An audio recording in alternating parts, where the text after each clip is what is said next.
Happy Monday, everybody. My name is Brandon Rosa, and welcome to episode 214 of the Xbox in 10 podcast, your weekly source of Xbox gaming news covered in around 10 minutes. Every Monday, this podcast covers new game releases, the previous week's gaming news, and we all learn an Xbox-related fun fact together. This show is on YouTube and podcast services around the world, so please subscribe in your favorite and leave a review. Xboxin10.com No Numbers is your quick source for links to all of our podcast destinations and social media profiles that you can follow at Xboxin10. To start, let's talk game releases. The big games out last week were AEW Fight Forever and Ghost Trick Phantom Detective. The games coming out this week include Echo Blade, Guilt, City Limits, Scarf, Full Quiet, and Safari Pinball. Some new games with gold for July 2023 are now available and or coming soon. They include the following: from Xbox One, Darkwood, available from July 1st to the 31st, and Xbox One's When the Past Was Around, available from July 16th to August 15th. Now to last week's biggest news stories, we have 5 to cover this week. Number 1, 12 surprising reveals from the Xbox FTC trial. Logan Plant at IGN writes, "The Microsoft FTC trial is a wrap, and while we don't have a ruling yet, we learned a lot of inside industry information that is not usually available to the public. From drama surrounding the exclusivity of Starfield and other Bethesda titles, to the cost of producing huge AAA games like The Last of Us Part 2, there were plenty of bombshell reveals from this week's court battle.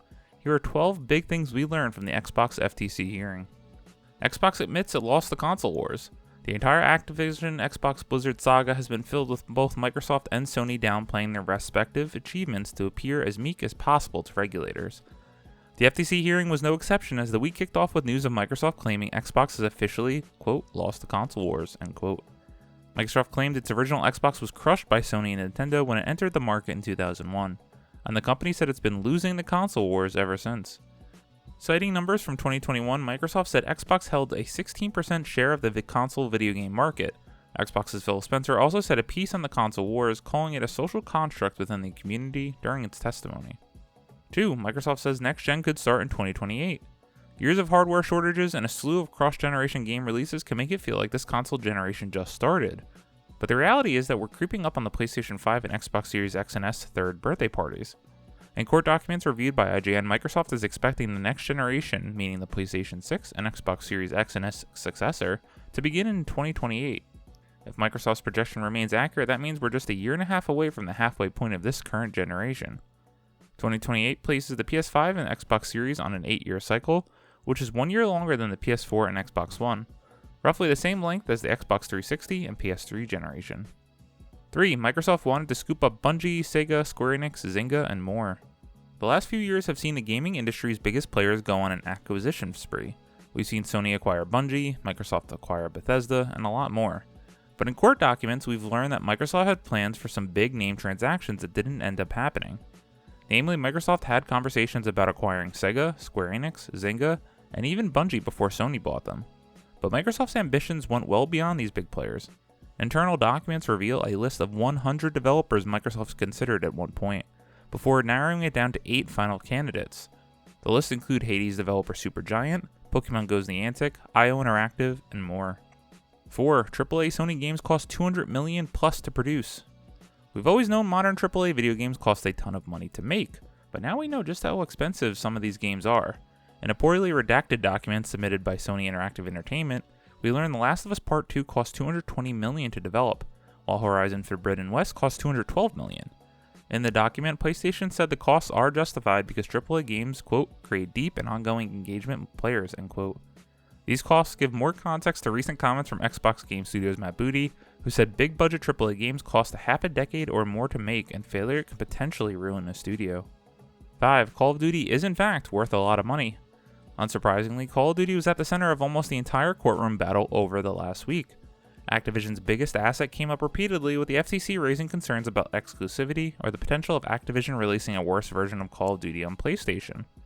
Call of Duty's impact makes sense, given the same poorly redacted document from Sony revealed that Call of Duty generated over $800 million for PlayStation in the United States alone in 2021. From Phil Spencer testifying under oath that Xbox will keep Call of Duty on PlayStation, to claims that Activision CEO Bobby Kotick threatened to pull Call of Duty from Xbox unless Microsoft granted Activision a higher revenue share. We sure learned a lot about the value of the franchise to both Sony and Microsoft. 6. Jim Ryan doesn't think Starfield's exclusivity is anti-competitive and says PlayStation will be fine. PlayStation boss Jim Ryan made it very clear that he's not a fan of Starfield's Xbox exclusivity. That being said, he admitted he doesn't think it's anti-competitive. Publicly, PlayStation has been the biggest opponent of the Microsoft-Activision merger, but privately it's a bit of a different story. In an email sent after Microsoft announced its intent to acquire Activision Blizzard, Ryan wrote, quote, "I'm pretty sure we will continue to see Call of Duty on PlayStation for many years to come," end quote, expressing that PlayStation would be more than okay if the transaction was approved. 7. Starfield almost skipped Xbox entirely. Starfield is coming out this September as an Xbox exclusive, but that wasn't always going to be the case.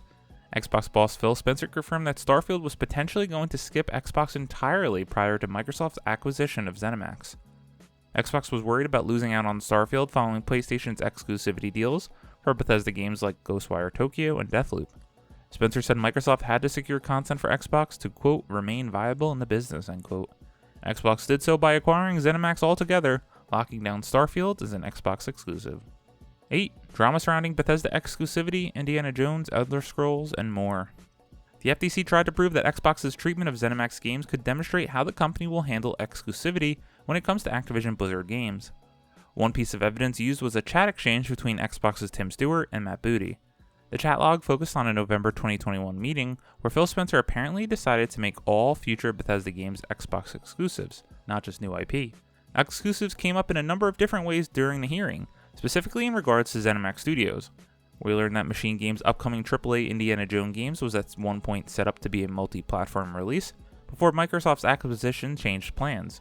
In terms of other future games, Spencer claimed that final decisions on platforms for upcoming Bethesda games, like Obsidian's The Outer Worlds 2, and Bethesda Game Studios' The Elder Scrolls 6 have not been made yet. But with Spencer's apparent decision in mind, it seems like deciding Xbox exclusivity for those titles could be more of a formality than an actual decision at this point. 9. The Elder Scrolls 6 is a long ways off. Speaking of The Elder Scrolls 6, don't expect to play the Skyrim follow-up anytime soon. We already knew The Elder Scrolls 6 was set up to be Bethesda Game Studios' next priority following Starfield, with Fallout 5 coming after The Elder Scrolls 6. But Spencer said the game is still, quote, 5+ years away, end quote. 5 years from now is 2028, which puts us in the window for the next console generation we discussed earlier, so it's entirely possible that The Elder Scrolls 6 could be a cross-generation release, or skip the current generation of consoles entirely. 10. Everyone says they don't like exclusives. For all the talk of exclusives, multiple industry figures took the stand and said they aren't a big fan of exclusive games.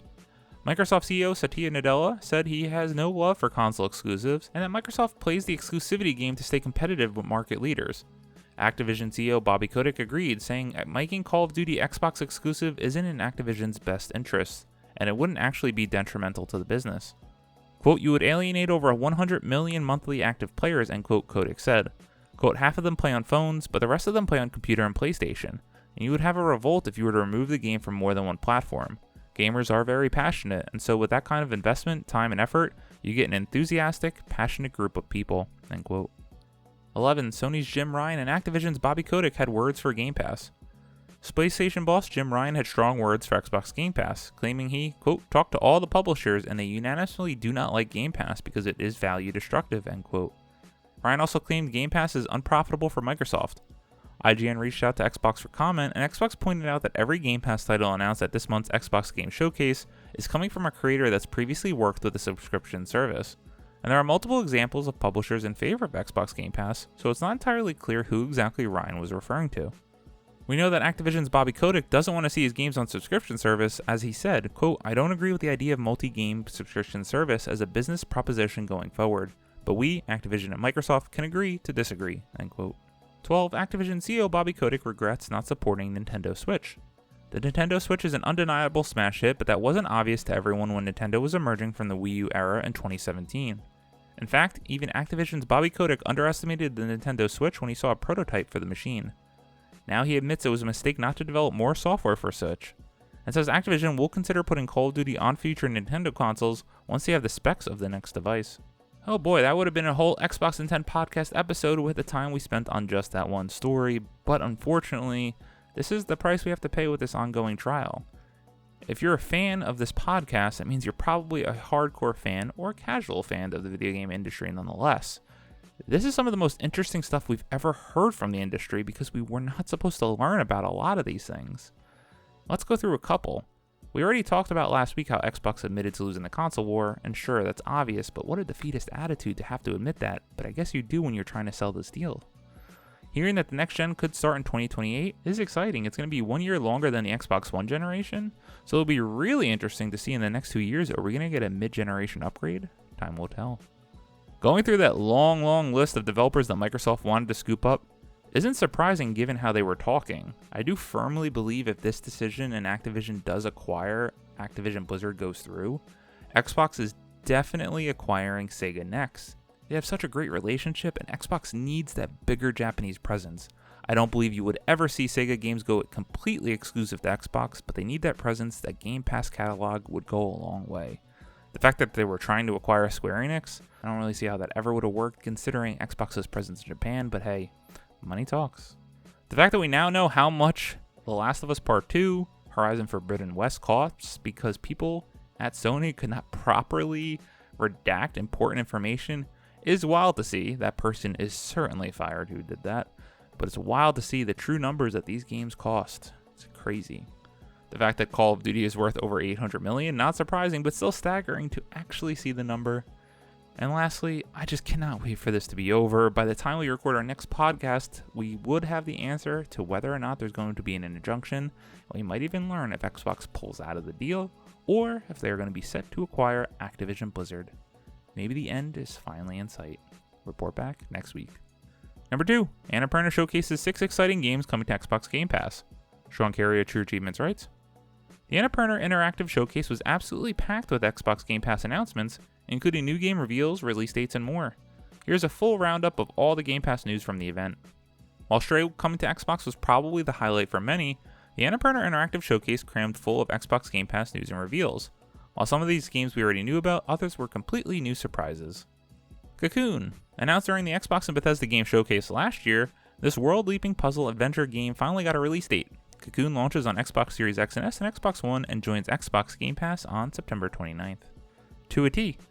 To a T is a 3D narrative adventure game from Katamari Damacy game designer Kita Nakahashi.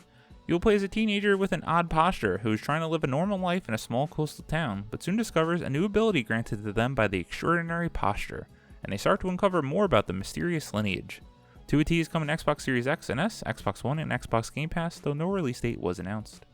Flock. Flock was previously announced at Annapurna's last showcase, but today we were treated to a new gameplay reveal. Flock is coming soon to Xbox Series X, S, Xbox One, and Game Pass. Ghost Bike. Ghost Bike is an adventure game that puts you in the shoes of a streetwise kid from Free Hub City on a mission to revive the last of the Ghost Bikes, the magical couriers who rode between the world of the living and the world of the dead. In Ghost Bike, you will explore a stylized semi-open world, completing challenges at your own pace to repair your bike so you can journey to the afterlife. Ghost Bike is coming to Xbox Series X and S, Xbox One, and Game Pass in 2024. Bounty Star: The Morose Tale of Graveyard Clem. Bounty Star: The Morose Tale of Graveyard Clem was also announced at Annapurna Showcase last year. This time, creator and director Ben Ruse talked us through what to expect from the game, showcasing some new gameplay. Bounty Star: The Morose Tale of Graveyard Clem launches for Xbox Series X and S, Xbox One, and Game Pass in early 2024. Thirsty Suitors. Finally, we got a release date for Thirsty Suitors, which was previously confirmed for Game Pass last year. Thirsty Suitors launches for Xbox Series X and S, Xbox One, and Game Pass on November 2nd. You have to at least appreciate Annapurna Interactive. I always love their focus on story in games and just the wacky, artsy style games that they have. Go watch the showcase for the full list of all the games they announced, and it's great to see such an impactful presence for Xbox Game Pass at the showcase. Number 3, Psychonauts 3 isn't coming anytime soon. Ryan Dinsdale at IGN writes, fans hoping for a Psychonauts 3 reveal shouldn't get their hopes up, as franchise creator and Double Fine Productions founder Tim Schafer has said it's not working on it at the moment. Schafer told Cressup on YouTube that Double Fine is currently in a closed-door stage and isn't ready to talk about what it's working on, but he personally isn't working on a sequel to 2021's Psychonauts 2. Quote, I'm not working on Psychonauts 3, end quote, he said plainly. Quote, we're at kind of the Willy Wonka closed doors phase, but soon we could open up and cause a lot of harm to a lot of children just like Willy Wonka, end quote. This comes despite what many thought was an obvious Psychonauts 3 tease ahead of the 2023 Xbox Game Showcase, though Schafer insisted he didn't see it. A Microsoft Twitter account shared a tic-tac-toe board that spelled out Psycho outside of 3 crosses. Many put this together to tease Psychonauts 3, but the Xbox Game Showcase came and went with no reveal. Psychonauts 2 is a game I need to play. Leading up to the game, I was going through Psychonauts 1 for the first time ever, and I was actually really enjoying my time with it. I just got stuck at the play part of the chapter near the end of the game. I just need to power through that, play that game, and play Psychonauts 2 because it seems to be a very fan-favorite game. Number 4, Daedalic is ending all internal development after disastrous Lord of the Ring Golem release. Andy Robinson at VGC writes, German publisher Daedalic Entertainment has decided to end all internal development after the troubled launch of Lord of the Rings Golem. All internal projects, including development on another Lord of the Rings title started in 2022, will be stopped and the company will focus on publishing, licensing, sales, and marketing going forward. In a statement to GamesWorkshop.de, the publisher described the decision as a difficult turning point, but also a new beginning in the long history of Daedalic Entertainment. Daedalic confirmed that at least 25 employees are affected. Management said, quote, "We value each and every member of our team, and it is important to us that the transition goes as smoothly as possible. Therefore, we will support our former employees in finding new opportunities within our network," end quote. Following several delays, co-publishers Nacon and Daedalic released Lord of the Rings Golem in May for consoles and PC, and it was met for unanimously negative reviews. At the time of publishing, Golem is the lowest rated game of the year on both major aggregation sites, Metacritic and OpenCritic, with The Guardian labeling it a derivative, uninteresting, and fundamentally broken stealth action adventure that fails to capture anything interesting about Tolkien's fiction. I mean, this isn't surprising. It's really sad for all those who lost that job, but what did you expect when you saw this game? The many delays, the horrifying art style, and the fact that it's the lowest rated game of the year just did not set up for future opportunities. At number 5, Ubisoft is reportedly working on an Assassin's Creed 4 Black Flag remake. George Yang at IGN writes, Ubisoft is reportedly developing a remake of 2013's Assassin's Creed 4 Black Flag. However, it's apparently in its early stages and won't be complete for a few years. According to Kotaku, a team at Ubisoft Singapore is heavily involved in the remake's development. The Singapore studio is also helping out with evolving Assassin's Creed Ocean technology, as it currently is working on Skull and Bones. In an internal email viewed by Kotaku, the Singapore studio is reportedly forcing its developers to work on Skull and Bones in person at the office instead of remotely.